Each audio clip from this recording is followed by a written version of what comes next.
All right, and I'm back. Round two. We're gonna do Order. So Order has been a little bit more of a recent development for me. Pretty much since the Fangtooth and Spigot box came out, the Faithful New Beginnings box, whichever one that's called. I really, really liked the idea of the Vet Fangtooth model, and I pretty much had all those models, so I was like, hey, buy the Lion, and we've got a pretty much a whole new team. So I've been experimenting with that. To be perfectly honest, I found this team a little frustrating. I'm mostly frustrated with Brisket. So I often found myself winning in spite of Brisket rather than having her lead the team. But with season four, I'm pretty excited because I think that they've gotten some cool stuff. So this time I'm going to go backwards. I'm going to start with the squatties and then end with the captain. So first off, we've got Spigot. Spigot saw no change. Spigot's a really, really great model. And he's going to stay a really, really great model. He flexes in and out of game plans very, easily and naturally. One turn he's going for the turn one goal, and then later he's coming in and punching someone's face in. Order, he's probably not going to be outside of your six that often. So Spigot, no change, +0. He's still going to be in there, still going to be great. Mist. So Mist changed a little bit, got a Momentous tackle on one back like he used to, but he lost his Shadow-like from Motivated. So this one's actually a little tricky. I'm trying to decide, how I feel about that. It's probably a side grade, I guess. I think I would have rather kept the Shadow-like, but the Momentous tackle really does help him in certain situations, like especially his kickoff pressure gets a lot better because you can do that turn one threaten a goal with 3 influence instead of 4, or you can even leave 4 on him, and then you can have a chance at botching a roll and still being okay. So, and the main thing about Mist is like the kind of model that sometimes just dominates a game all on his own, and he's still going to continue to do that. So I think that he will stay, a pretty premier drop in Union, and I do think that he might have a little bit of a fight on his hands with Grace, with the Grace and Spigot, that 6th slot in Order. So overall, I'm going to give him a +0. His art's super cool. All right, got Harry. So rip Goad. I'm kind of bummed that Goad is gone, but that's okay. Goad was just really good in Order because it helped keep people off of Brisket and Spigot and Mist. But I guess we still have Molotov. Fire is still real strong, and he did pick up Singled Out. Singled Out is really cool in this team. So the team is kind of like fairly low when it comes to TAC. It's mostly a bunch of TAC 5 models. So you kind of get, if you think about like diminishing returns, that kind of that low to middle TAC models are going to benefit more from 2 dice than high TAC models would be. So I actually think that Singled Out is really neat on this team, and it's going to open up a lot of really good options. It kind of hones them in on this more dedicated 2-and-2 game. Harry, he also got Momentous 2 on 3. It was not Momentous before. So again, that just goes into that shoring up of their 2-2 style. So he's going to be able to, if necessary, he can take the influence, get the knockdown, or get the Singled Out, and then pretty reliably get the knockdown, and then throw in him some damage and some pushes.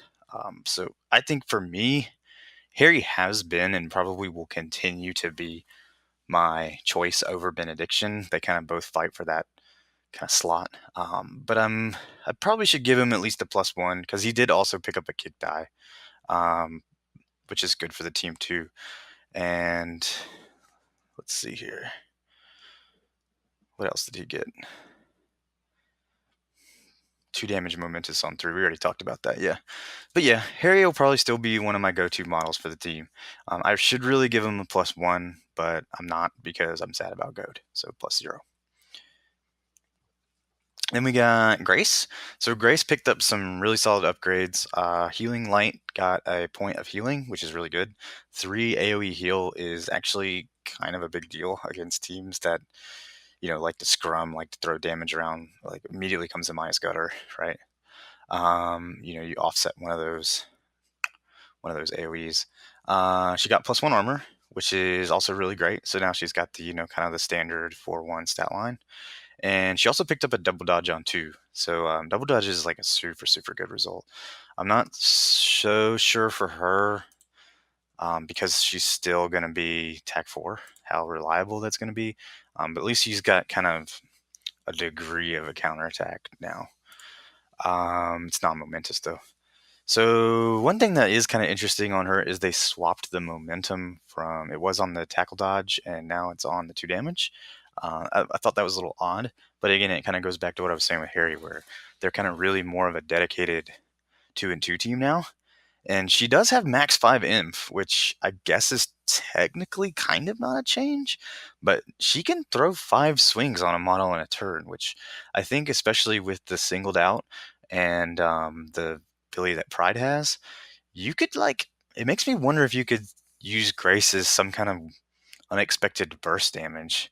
Like if she can get 5 hits, which on if you have a model that's knocked down, singled out, it's probably not crazy to get 5 hits. So I wonder if she could do like situational, 15 or so damage a turn. It's pretty nuts to think about. She did lose Purity.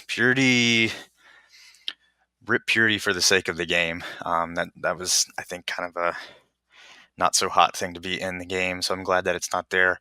But I do think it kind of ruins her as a tech piece for Union.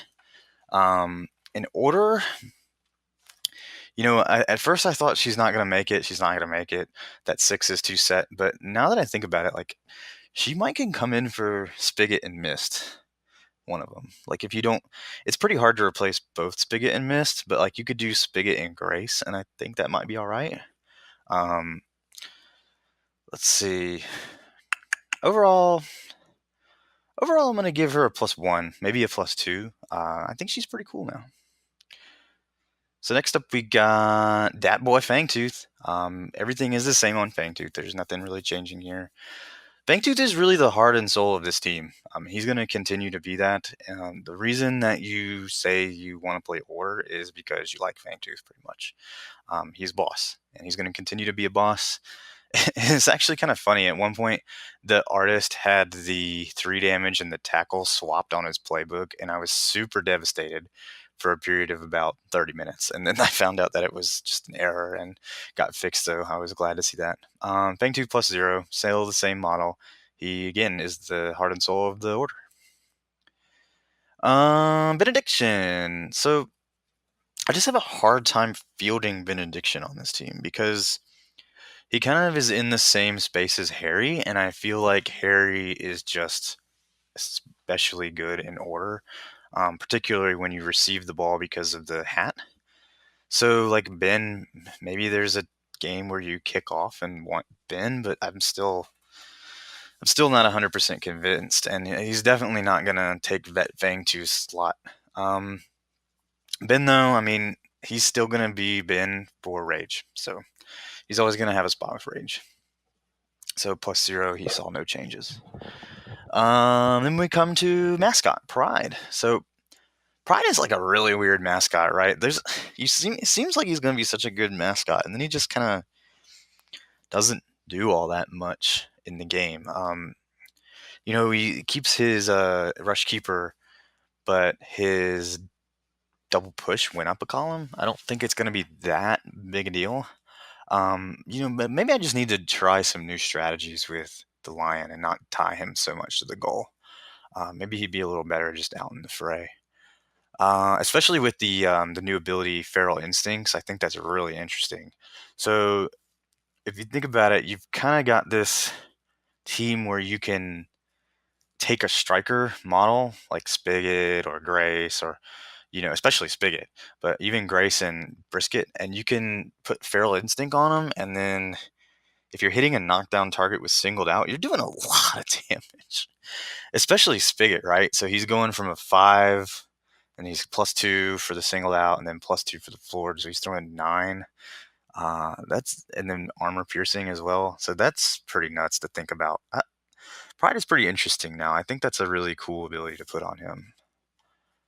And then, last but not least, obviously, we got Captain Brisket. So I had actually written a blog post probably about 2 or 3 months ago about Brisket specifically and how I was winning games because of Brisket and not, or winning games in spite of Brisket, not because of Brisket. And I think I've only even today, probably played a little bit of like a half a dozen or maybe a little bit more than that order games, and I've only dropped one game.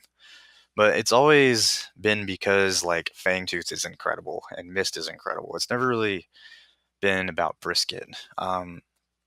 So I wrote this article and I said I really hope in season 4 that they do these 3 things. So the first thing was give her a momentous result on 1. And the second result was if the enemy team kills the ball, give her something to do. Give her a way to support her team or to fight or something like that. And then the third thing was Route 1 is way too situational and it should probably just be an unconditional split movement. And here we are. So let's see. Brisket, what did you get here? Well, you're still TAC 5 and you're still non-momentous on your first column. So that result did get combined, which is cool, I guess. But it's still a little rough. I really feel like all the TAC 5 captains have a momentous result on 1. With the new cards, I'll have to go back and look at that. But it's a little rough for her not to. She did get the dodge with her Momentous 2 on 3, which is okay. It's not a game changer. But then with the singled out and the feral instincts, like maybe she can fight now. So maybe she does get that plus where she can do something else if the ball is dead. We did also lose goal of a month, whatever, and then Aplomb is still not a thing. But look, we got a guild ball result on 3, and it triggers Route 1. And Route 1 is new. So Route 1 no longer has to target an enemy model with the ball. It can target any enemy model. So we might be in business with Brisket. That was that last thing I was kind of hoping for in that blog post was a split movement. So the move increase is really important for any striker captain. Think about Skatha making herself faster. Think about Shark, Tidal Surge. It's really important that she has that. And now she can do it against any enemy model. There's a lot of times when I've been playing Brisket where the legendary turn is so important because I need that split movement. And it's almost like every turn, right? It's like, man, I wish I still had my legendary, but I just used it last turn.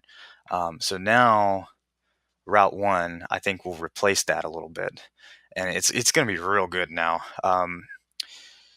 It's even better than it is on like Vet Velocity, who also got Route 1 now because she can hold Brisket can hold 6 influence, which 2 is a little bit pricey on a squatty. So I think it's going to be really good. I think the team is overall going to be solid, but I think a lot of getting out of the mid to bottom tier is going to be how good can you use Route 1.